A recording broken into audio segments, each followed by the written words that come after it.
What's up, music fans of the internet? I'm Derek, And I'm Kevin. and we're last week's album where we're talking about good music, and this week we're talking about Benjamin Booker by Benjamin Booker. But first, we're going to start things off like we always do, drinking a beer. Cheers, Kevin. Cheers, everyone at home. Cheers, Derek, and everyone at home. As you might have picked up in my description earlier, Benjamin Booker is releasing a self-titled album called Benjamin Booker, and it is his debut release. Benjamin Booker was born in Virginia Beach, Virginia. Spent some time growing up in Tampa, Florida, and is currently based in New Orleans, Louisiana, although this album was recorded in Nashville. Booker's been kind of building a name for himself with impressive performances at the Newport Folk Festival, Austin City Limits, and also touring with Jack White. So without further ado, let's go to Sounds Like. Kevin, what'd you think? Derek, I want to play off your background there a little bit. I think this sounds like a very early Jack White producing an album for a very early Gary Clark Jr. I dig it. I dig it. You know, my sounds like kind of along the same lines. I think Benjamin Booker sounds like Chuck Berry and James Brown meets the Ramones and the Black Keys. So that gives you a little taste of what Benjamin Booker sounds like. And for key tracks, Kevin, what did you have? Derek, I chose Violent Shiver and Wicked Waters. What about you? Fantastic songs. I went with Have You Seen My Son and Spoon Out My Eyeballs. So let's, why don't you start us off with the album opener, Violent Shiver. Yeah, sure. This was also one of the singles off of the album, which has been out for a while. Everyone's been highly anticipating this album. So anyway, Violent Shiver has this awesome guitar hook that grabs you right from the start and actually comes back a few times just by itself throughout the song. We also get these bouncing guitars, just pounding drums, crashing cymbals, ringing organs, these very fun sort of oh-oh-ohs. I guess you could say they're during the chorus. It's a little hazy. But lyrics are kind of slightly mumbled. I can't tell exactly what he's saying all the time, but he seems to describe overcoming adversity. Which kind, I'm not sure. Maybe you guys can help out at home and tell us what kind of adversity he's talking about. But overall, just a great opening track that gives you a great introduction to Benjamin Booker by Benjamin Booker. Tell us about Have You Seen My Son, Derek? Kevin, this one opens up with a pounding bass, tom, snare, drum beat, churning electric guitar chords and bass, brooding vocal melody, and I thought when it hits the chorus, I mean, it just went into another drive. Crashing cymbals, just the palpable emotional vocals here. So he's kind of describing a father's thoughts and emotions. Wondering about the well-being of his son that he's lost contact with.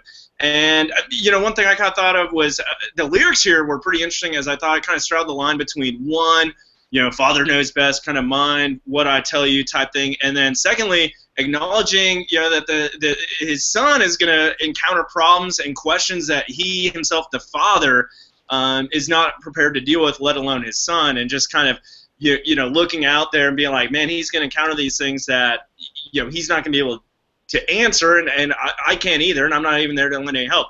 The chorus vocals, I thought the lyrics were great. Have you seen my son? He's lost in the world somewhere. I pray for him every day, but I know he won't see your face. Is he all right? Just a lot of emotion there. At about the 250 mark on transitions to and ends on a jam session, just kind of leaving the listener with the thoughts and emotions of being separated from a child, which I thought kind of the elongated ending there really, forced one to really kind of stew and really think on those issues. Great song. I think this also might have been one of the singles. I mean, just awesome.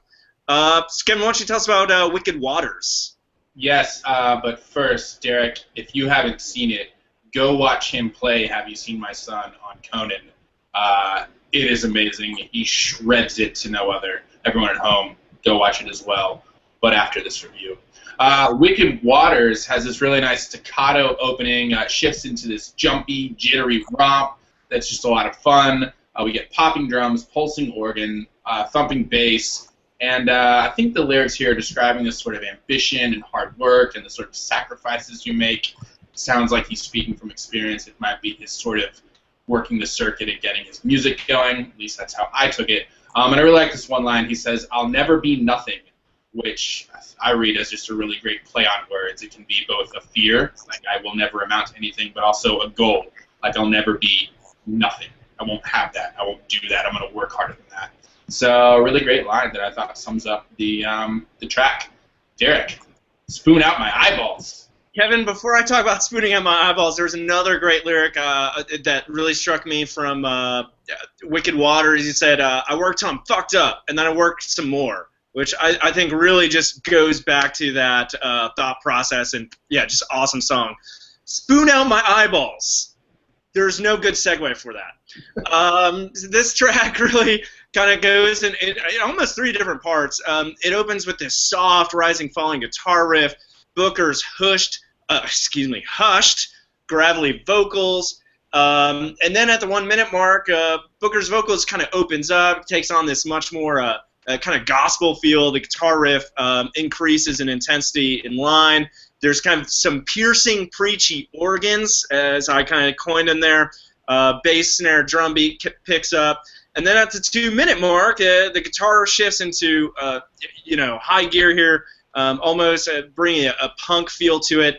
And overall, the unorthodox structure that kind of lulls you to sleep at first before punching you in the nose really allows for some lyrical freedom. And Booker kind of makes some vivid metaphors that you might not expect.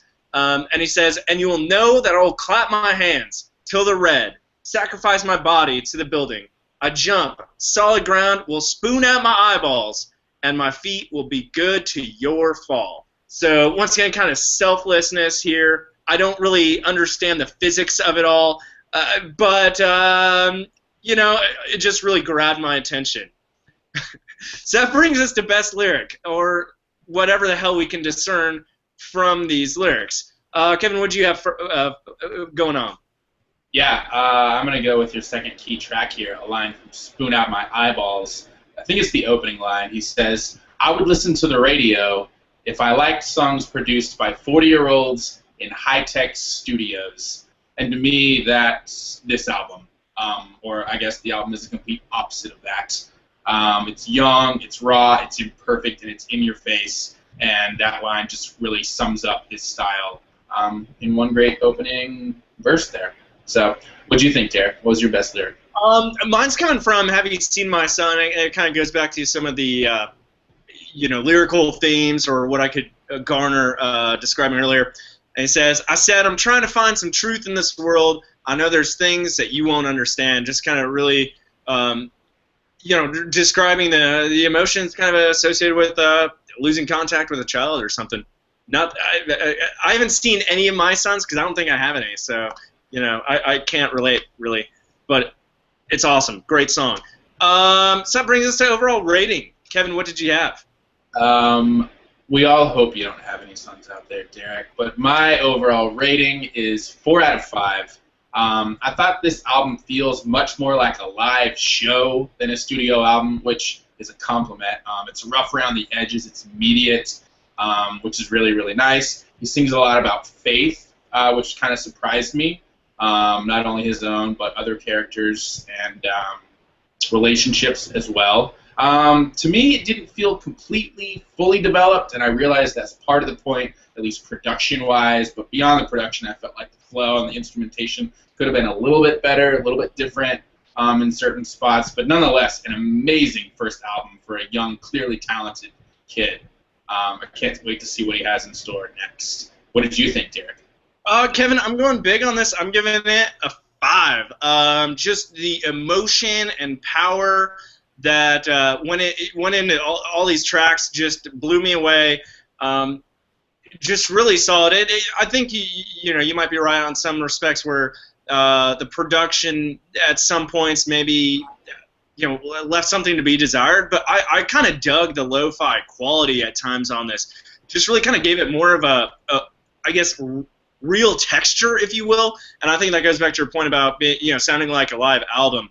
But I thought, start to finish, fantastic songs through. I thought, obviously some of the lyrics were tough to discern, but I thought that also kind of made them more interesting. It kind of left more to interpretation for the listener, which, I think it's always great when, when you can kind of find your own meaning rather than having it force-fed to you. Kind of going back to your best lyric, someone who's 4 years old telling you what it's like to be young. I mean, what the hell? So I think you're exactly right, though. Look for things that come from Benjamin Booker, because this guy freaking rocks. So I'm giving it a 5 out of 5 from me, but with Kevin's 4 out of 5, you got a 9 out of 10. So you should definitely go check this out. So there you have it. Thanks again for joining us here at last week's Album. Don't forget to subscribe to our shiz, and join us again next week. We're going to be continuing to talk about good music. Until then, cheers, Kevin. Cheers, everyone at home. Cheers, guys. See you next week.